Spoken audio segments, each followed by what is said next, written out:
On October 13, 1972, tension hummed through the cockpit of an F-4 Phantom. High above the dense clouds near North Vietnam's Cap Airfield, pilot Lieutenant Colonel Curtis Westphal, with hands firmly gripping the joystick, and his weapons systems officer, Captain Jeffrey S. Feinstein, eyes locked onto his radar, were completely absorbed by their tasks. The calm of the flight was abruptly shattered by a sudden crackling voice over the radio, announcing that enemy MiGs were airborne and closing in. In mere seconds, they sprang into action, swiftly heading towards the impending engagement. Feinstein's pulse quickened. He understood that these were not just any adversaries, but the key to his potential ascension as an ace, a larger-than-life milestone attainable only by the very elite in their field. Above all, he felt the weight of responsibility to protect his comrades. With the enemy drawing nearer, the pursuit began, a daring engagement with missiles poised and ready for action. After closing to just 1 mile, Captain Feinstein established visual contact with one of the 2 MiG-21s. 3 AIM-7s then streaked through the sky. Feinstein, watching with his heart racing, was hoping that at least one missile would find its mark. Shooting down 5 or more enemy aircraft during aerial combat earns an airman the title of ace, and most of them came from World War II. Since then, however, the ace count has fallen significantly. During the Korean War, pilots from the newly formed United States Air Force, a lot of them returning from the previous conflict, took down nearly 900 enemy aircraft, and 39 men became aces, including some of the world's first jet-to-jet wins. In the following decade's war in Southeast Asia, it would only be that much harder to amass the high victory scores common in previous conflicts. From 1965 to 1968, in Operation Rolling Thunder, the first major and sustained aerial bombing campaign by the U.S. in Vietnam, the fighter force generally avoided air-to-air combat. For years, there was no large-scale air campaign against North Vietnam, but Operation Linebacker, planned to begin in 1972, would change the landscape. The planning for this new operation would involve a significant strategic shift. Recognizing the urgent need to support South Vietnamese forces and counter the North's conventional military push, the Nixon administration, advised by Henry Kissinger, opted for a decisive use of air power. This involved a rapid deployment of additional combat aircraft and the authorization of extensive bombing campaigns targeting North Vietnam's logistic networks and air defenses, aimed to interdict supplies and degrade their military capabilities. In the effort to diminish the North's growing threat in the skies, direct air-to-air combat finally returned, marking the first full-scale dogfights between North Vietnamese MiGs and U.S. aircraft since the war's onset. By then, aircraft operations had also changed, in the form of the Air Force's use of 2-man fighter air crews, and a third category of ace appeared.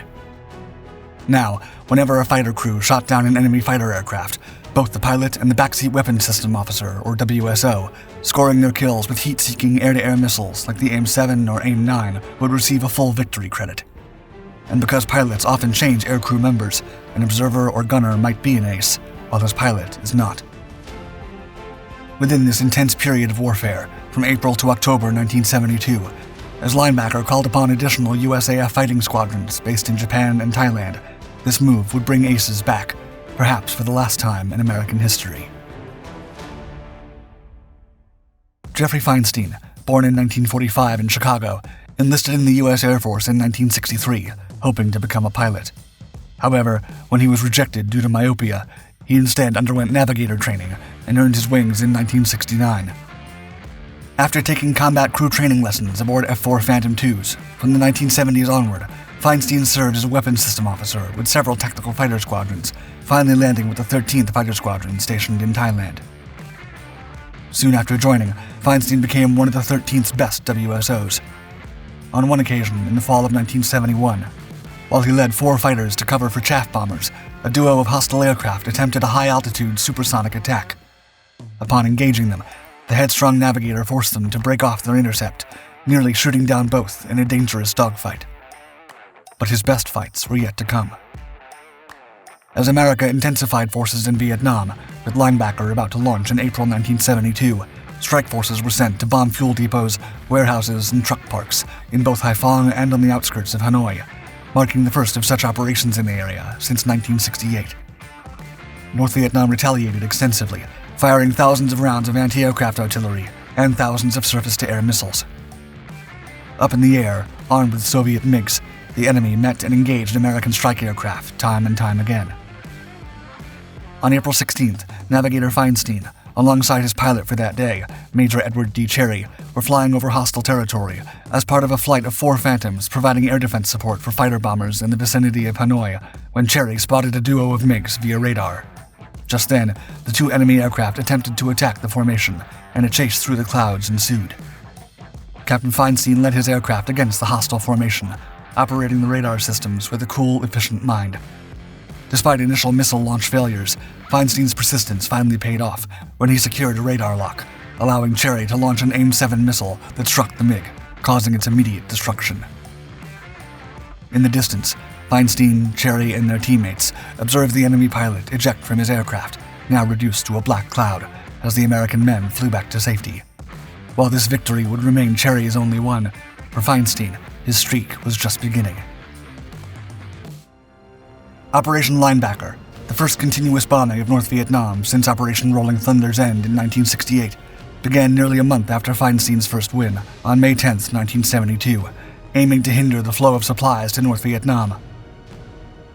With the launch of the operation came a rapid buildup of air power, including F-4 Phantom fighter bombers and B-52 Stratofortresses, culminating in more than 40,000 missions that dropped 155,548 tons of bombs.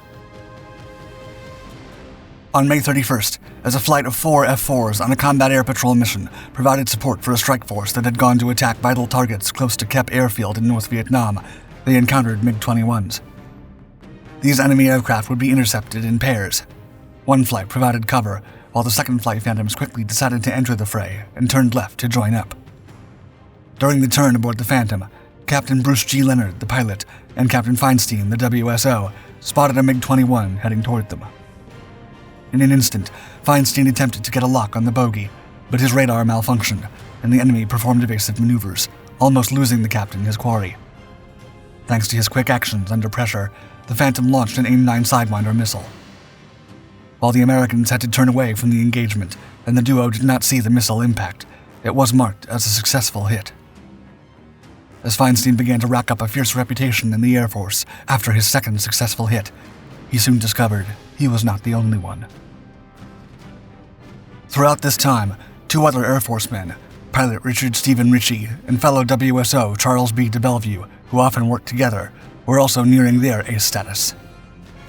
The 3 men had experienced the highs and lows of aerial combat aboard their Phantoms during this very intense period of the Vietnam War. As summer approached and Linebacker intensified, they each came close to achieving the coveted ace status. Their shared experiences led to a sense of competitive camaraderie. On June 13th, the working duo of Ritchie and de Bellevue had a claim for downing a MiG-21 vehemently rejected by the 7th Air Force's Enemy Aircraft Claims Evaluation Board due to a lack of evidence. This decision paralleled Feinstein's own experience just days earlier on the 9th, when he was leading 4 Phantoms on a combat air patrol mission to support a strike force when 2 enemy aircraft threatened to disrupt them. Disregarding his safety, the Navigator decided to pursue both, most likely destroying one of the hostile aircraft and enabling the strike force to accomplish its mission. However, it was denied by the board. But the 3 men's shared experience of denied claims didn't deter them. Instead, it fueled their determination, each striving to protect their comrades and achieve air superiority. As July rolled around, the deployed American Air Forces questioned whether Ritchie, a pilot, or Feinstein or de Bellevue, both navigators, would become the Air Force's first ace in Southeast Asia. By July 1972, with Operation Linebacker fully underway, the Air Force's strategic bombing campaign intensified. On the 18th, flying with pilot Lieutenant Colonel Carl Bailey, the duo supported a strike force over North Vietnam while on an air superiority mission when enemy fighters attacked them during their escape from the target area. Knowing his fellow American aircraft were low on fuel, Feinstein personally responded by attacking both aircraft, starting a dangerously high-speed, low-altitude chase and shooting one of them down, achieving his 3rd victory. Because of his actions, the strike force accomplished its mission without losing any aircraft. Bailey and Feinstein joined forces again on July 29th, when they led 4 Phantoms on a combat air patrol to protect strike aircraft attacking targets outside Hanoi. When these came under heavy anti-aircraft fire, and despite knowing this was a significant risk to his life, Feinstein decided to protect them. With MiGs coming at them at a very high rate of speed, the Phantom suddenly found itself confronted with an enemy aircraft before Feinstein and Bailey engaged them. The Americans turned as hard as they could and got them right in their sights. In a second, Feinstein locked onto the MiG, and the pilot fired 2 missiles directly at one of the aircraft. As Pilot Bailey later described the aerial victory to newsmen, quote, "The credit all goes to Jeff. When you get them head on, the guy with the radar does all the work. I just sat up front and squeezed the trigger." On August 28th, after 7 years of air-to-air combat in Southeast Asia, the U.S. Air Force finally produced its first ace of the war when Richard Ritchie had his 5th MiG victory confirmed. Mere days later, Charles B. de Bellevue also reached ace status on September 9, 1972, with his 5th and 6th victories on the same day. Now, it was only a matter of time before Feinstein joined the club. On October 13, 1972, in a mission near Cap Airfield, Feinstein was flying as the backseater for his squadron commander, Lieutenant Colonel Curtis Westphal, when they were alerted that 2 MiG-21 bandits had taken off from the vicinity of Hanoi and were heading north. Only 3 minutes later, Feinstein's flight turned to engage the MiGs, and he obtained radar contact with the bandits at a distance of 17 nautical miles. Despite the presence of friendly forces in the area, which initially deterred them from opening fire, they managed to get within a mile of one of the enemy aircraft. They decided to engage, launching 3 AIM-7 missiles less than 10 minutes before the announcement. The second missile struck the MiG-21 in the aft section, causing it to burst into flames. The pilot ejected approximately 5 seconds after the missile impact. As Feinstein, his pilot, and all 8 flight members watched the MiG-21 descend in flames until it vanished through the cloud covers, the group realized the WSO had just become the Air Force's newest ace. But he was not done yet. Realizing his wingman was coming under fire, Captain Feinstein continued attacking the second enemy MiG. Through an aggressive series of maneuvers, the enemy fled the area. For his feats, Feinstein shared the 1972 Mackay Trophy with Captains Richard Ritchie and Charles de Bellevue, and also won the Air Force Cross. According to his citation, quote, "Through his extraordinary heroism, superb airmanship, and aggressiveness in the face of hostile forces, Captain Feinstein reflected the highest credit upon himself and the U.S. Air Force."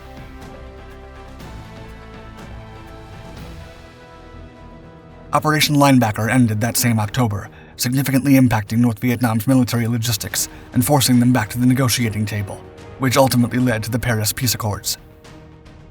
Still, both sides claimed victory, with the U.S. believing it had achieved its strategic objectives, while North Vietnam saw the cessation of bombing and the eventual U.S. withdrawal as a triumph. The Vietnam War produced 5 American aces, the first 3 with the Air Force's Ritchie, de Bellevue, and Feinstein. But the conflict also marked 2 Navy aces, Pilot Randall Duke Cunningham and his radar intercept officer William P. Driscoll. After returning to America from Vietnam, Feinstein was given a waiver for his nearsightedness and finally earned his command pilot wings, serving afterward as a flying weapons instructor. Feinstein served in combat once again in the 1990s during Operations Desert Shield and Desert Storm, this time as the Airborne Command Element Director of a Boeing E-3 Sentry Airborne Early Warning and Control. By the time Jeffrey Feinstein retired from the Air Force as a lieutenant colonel and a legend of air power, he'd earned a remarkable 5 Distinguished Flying Crosses, 4 Silver Stars, 4 Air Medals, and an Air Force Cross. Since October 13, 1972, when Feinstein used an AIM-7 missile to down his 5th North Vietnamese MiG-21, there have been no new aces in the Air Force.